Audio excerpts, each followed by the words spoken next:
Thanks, Lucy, and thanks to Claire and Lizzie as well. Virtual clap taking place. We've got some really interesting questions coming in. The first one I'm going to pick up on from Nico. I think this is probably mostly to Claire and Lucy. How do you manage the feedback co-production with different stakeholders in cities, especially when they've got opposing needs? So to date, what we've currently done is focused on one stakeholder per service. So we try and avoid having that conflict of having opposing needs, but it is something that we're looking at next year, is how we can make the services we've produced for an individual stakeholder within the city useful to other stakeholders within the city. And again, it's something that I think will evolve with time.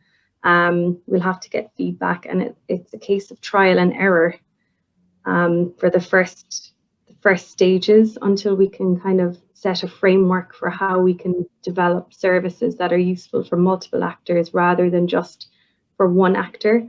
Because I think by its nature, co-production is really focused on the individual that you're developing the service with, or the individual organization you're developing the service with. And it really is driven by them rather than by the science, not by the science, but by the scientist that's pushing the data forward.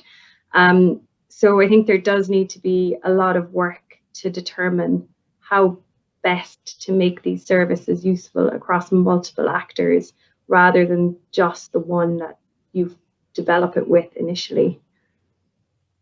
Does that help answer your question? That's really good. Thanks, Claire. Lucy, do you want to say anything on this one from a user or city representative perspective? I suppose, like Claire said, it's a case of trial and error, and it's kind of, I get feedback from colleagues in terms of things like the fact sheets, and it's kind of then it's about a discussion. It's about a discussion with Claire and her team, and I don't think, from memory, there's been any kind of huge conflicts in terms of what people have said.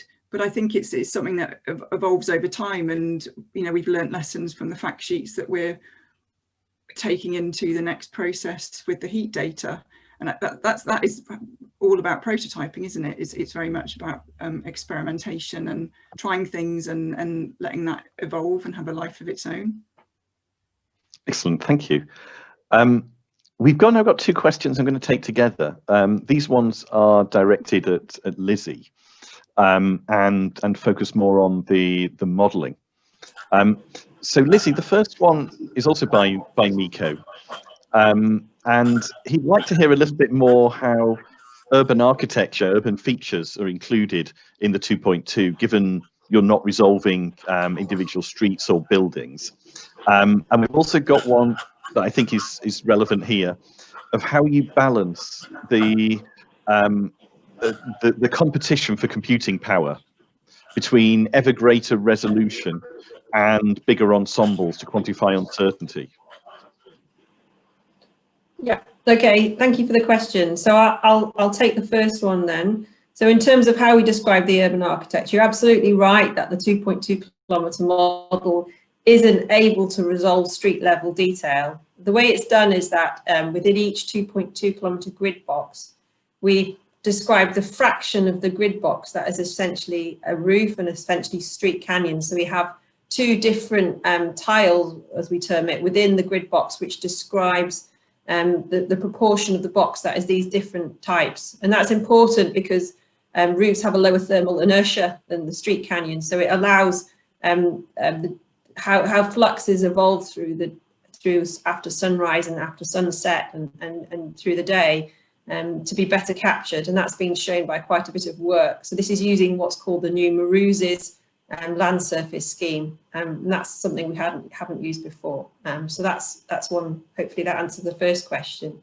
In terms of the second question, in terms of how we focus resources, this is obviously a very difficult balancing act. I think it's really critical to have models that are capturing the processes that are important for the particular phenomena that you're interested in. So clearly, if we're interested in very fine detail and detailed processes, then we do need to go down to high resolution. But the question of whether we can exploit ensembles that are run at coarser resolution in conjunction with maybe a relatively smaller number of realizations at this high resolution to sample the uncertainty is something I think we're really trying to explore at the moment. We really do need, it's important to carry out not just single realizations, because there's a lot of variability at the local level. So, you know, your results can vary quite considerably between different members, and that's why within UKCP we ran 12 members. But moving forward, there's still a wider uncertainty that we want to sample. In terms of scenarios, I would say that these simulations are very much RCP 8.5, and that was a deliberate decision. I mean, RCP 8.5 is a plausible scenario, it's a high-end scenario, but from a scientific perspective, it's a very useful one because it allows us to really disentangle what the changes will look like over and above natural variability. And then obviously we can use scaling methods to scale back to other lower emission scenarios as needed. So I think there is a lot of justification in just carrying out simulations for the higher scenario and then scaling back at these sort of high resolutions, because obviously these simulations are very costly. Actually, on that point, Craig asks if in the future we do plan to run any other RCPs. No, not at the moment. We don't. I think, as I've just said, I think our focus will be more on trying to explore different uncertainty coming from other global models. I think that's an important aspect of that, but for the same scenario. But I think methods are very much being developed to try and learn how we can explore the results we have for RCP and tailor those to other scenarios as well. Thanks, Lizzie. I guess one aspect of that is when you fill in between the time slices, it will very much allow us to present the results on 2-degree or 4-degree worlds, which will really help, yeah. I think. Yeah, so I mean, recently we've obviously developed this tool with the BBC where we've been outputting data for 2°C warming and 4°C warming worlds, and that's based on the regional projections because they provide data for the continuous period from 1980 right out to 2080. But we have plans in the next year to similarly provide 100-year-long time series data at the local 2.2 kilometre, allow us to not just have a time slice now and in the future at the end of the century, but actually see how the climate will be evolving through time. And it also will allow us to pull off results for different key global warming levels, which is obviously very useful from a policy perspective. Thank you. We've now got 2 questions, I think, are for Claire, and they focus on the idea of upscaling. So one attendee is interested in how many cities we'll eventually look at, and Dave Rowell makes a more general point, as given there is a finite amount of time that climate scientists have, how do they still build co-production into something that's upscaled for all of the country or for a large number of cities in the country? So just to focus on the upscaling question first, I mean, this is a difficult problem, and it's not just focused on urban climate services. It goes right across climate service development in general, in that by the nature of how we develop climate services, they're really bespoke. So how do we make something that's bespoke for either one user or one area useful across a much broader range of actors or sectors or regions? And this is something that we are looking to do work on within SPF next year, to develop a framework for upscaling services like this.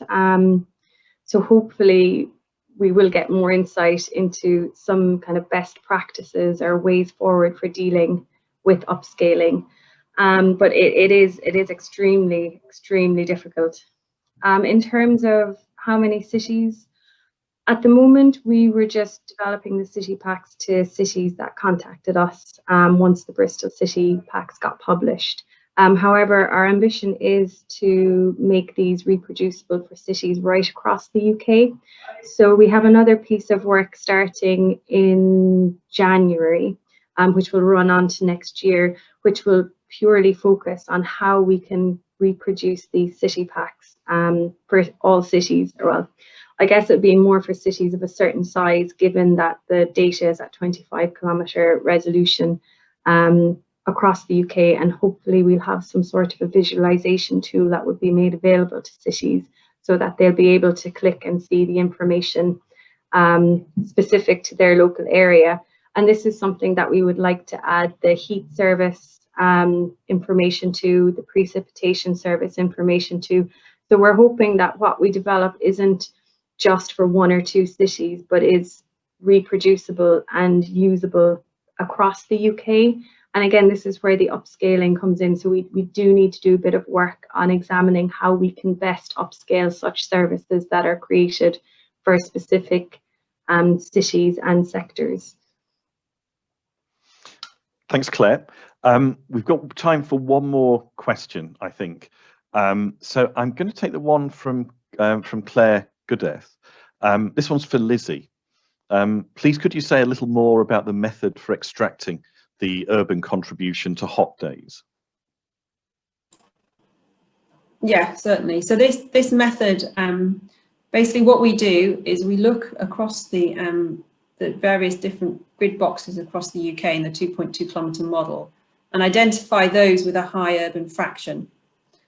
So particularly an urban fraction above 0.1. And then what we do is we mask those points and then we average the rural background temperatures to give a rural background signal at the point of the city. And then that allows us to do the difference between what in reality we see and what the rural background is for there. And from that we can calculate the urban influence. And this is a nice flexible approach because it allows us to look at cities of all different sizes across the UK and avoids us needing to choose maybe one point in the city compared to one point somewhere else in a rural surroundings as an indicator of what the urban heat island effect is. This is a better approach and is applicable to cities of all different sizes. And that's what the work that Will's been doing. Excellent, thanks, Lizzie. There's a few questions we haven't got through. There've been a lot of questions coming in today. We'll try and answer those offline. So if people want to check in later, hopefully our speakers will be able to pick up on those. Susie, can you bring up the final slide? So just a very quick reminder that we'll be starting up again after Christmas. I met with the champion team a couple of days ago, and we've just been working out the programme that takes us from January all the way through to July. There's some really interesting talks coming up. I think you'll find well worth listening to. The next two, on the 13th, John Stenning will be talking more about the socioeconomic scenarios. And then that will be followed on the 27th with more information about a project that looks at resilient and adaptable water management systems, the Draw It project. So please join us for those, and please have a very good Christmas. Thank you.